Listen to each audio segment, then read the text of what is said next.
Tales of Mithrym.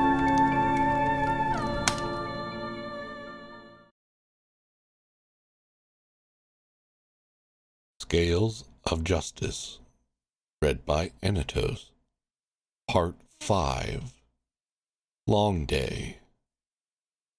Elvin, Dervil, and Ducky made their way slowly back through the busy streets of Alexia. "What do we do now?" Dervil asked, throwing her hands up in exasperation. "I say we make a run for it," Ducky snarled. "Are you serious?" Elvin scoffed.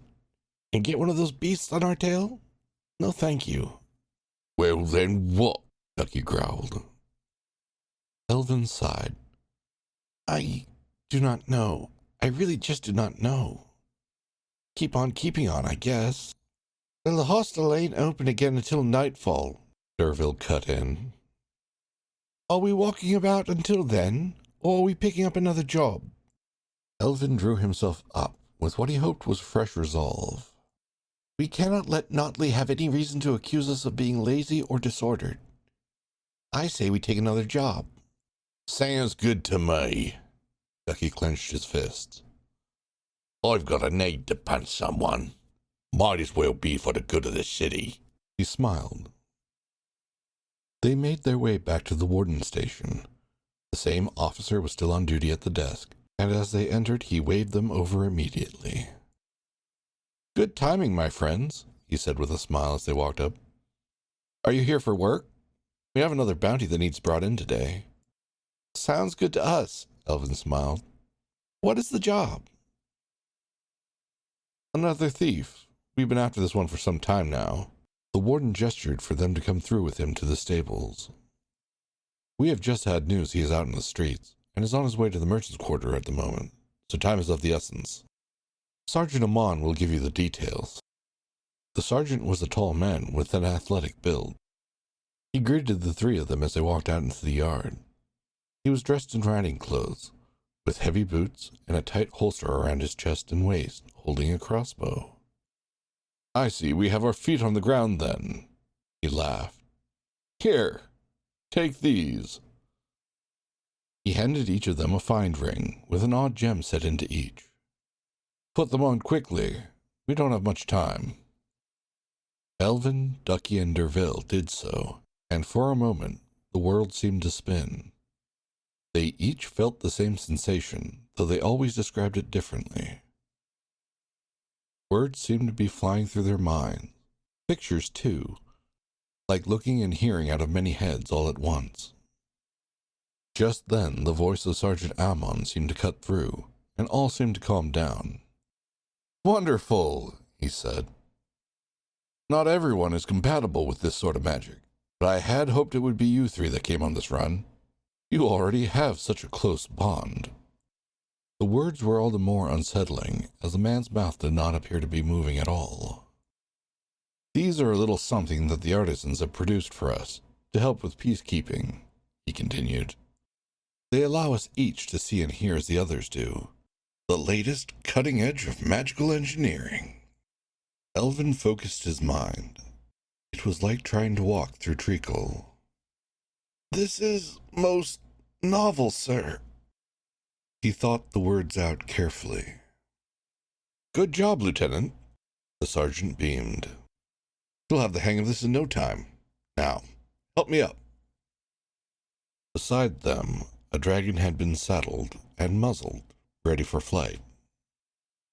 With a bit of help from Elvin, Dervil, and Ducky, the sergeant climbed on top, and the three of them realized that they could see from his high vantage point too. It was almost like looking out of the corner of their own eyes, as if the sergeant's vision was just on the periphery of their own. "We have no time to waste now," the sergeant's voice continued in their minds. "We are in hot pursuit. Please remember that you must keep your rings on at all times. It's an offense for an officer to remove it, even a deputy such as yourselves." "Aye, sir," Elvin called up. Dervil's head was spinning, but she focused ahead of them on the street. Elvin could see it through his own mind's eye as she picked out the clearest path ahead. Ducky growled like a wolf on the hunt. They all felt his fury, too. "Let's go!" the sergeant called. His dragon unfolded its wings and, with one broad stroke, lifted into the air. They ran out into the streets, heads swimming with a strange sensation. On several occasions, Elvin nearly fell over as he tried to dodge obstacles that were not in fact in front of him. They all soon adjusted, though, and Dervil made her way up to the rooftops, while Elvin and Ducky stuck to the streets. They were aware, too, of the flying eyes of Sergeant Amon as he looked down from high above at the multitude of people below. Various faces, outfits, and shapes, all moving on their own path. Then suddenly, one clear target. The sergeant was looking hard at one man in particular. They could all feel it. "That's our man!"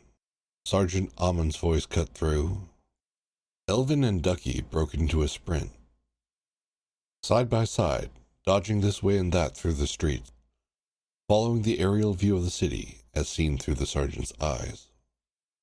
They could make out their own bodies moving down in the streets far below. The form of the thief, too, walking briskly some way ahead. It was invigorating. They darted this way and that, occasionally even closing their own eyes as they followed the view from above. The thief was barely any distance away now. Just the next street. Now just a few doors. Now just inside the building in front of them. They had seen it. The man had walked in and shut the door behind him. Elvin and Ducky both opened their eyes and focused on the door in front of them. They knocked. There was a sound of movement inside. "In the name of the law, open up!" Ducky roared.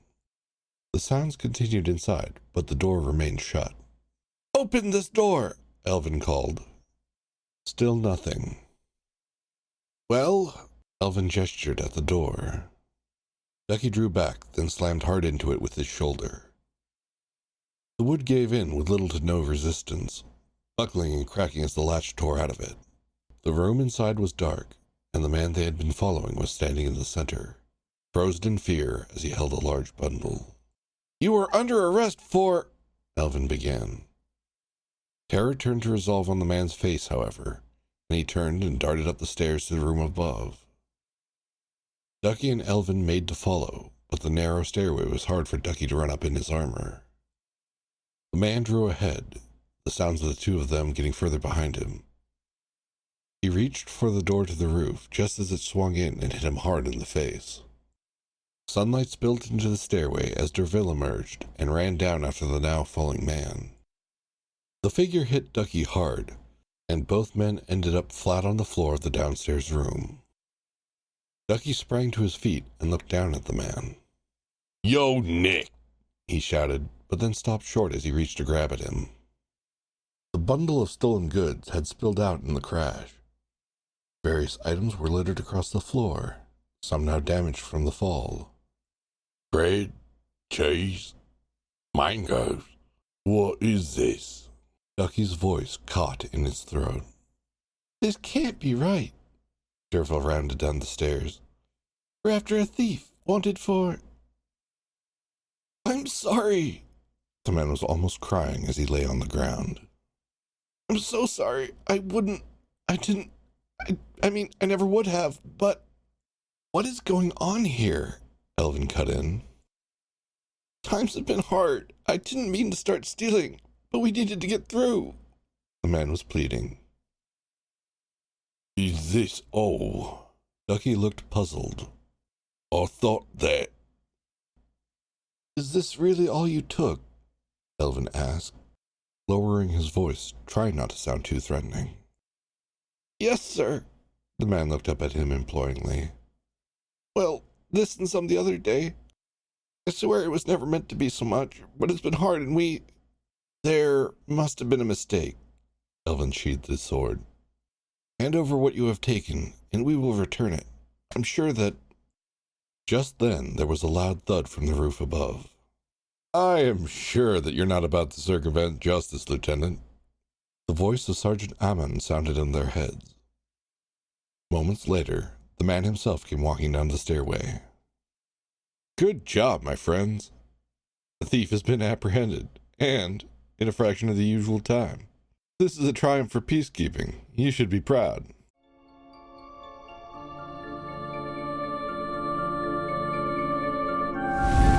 Tales of Mithrym are written by Jimmy Clephane. Mithrym is a fantasy world built for the Dungeon Room role-playing game system. To find out more about the world of Mithrym, or to try out the game, go to www.mithrym.com.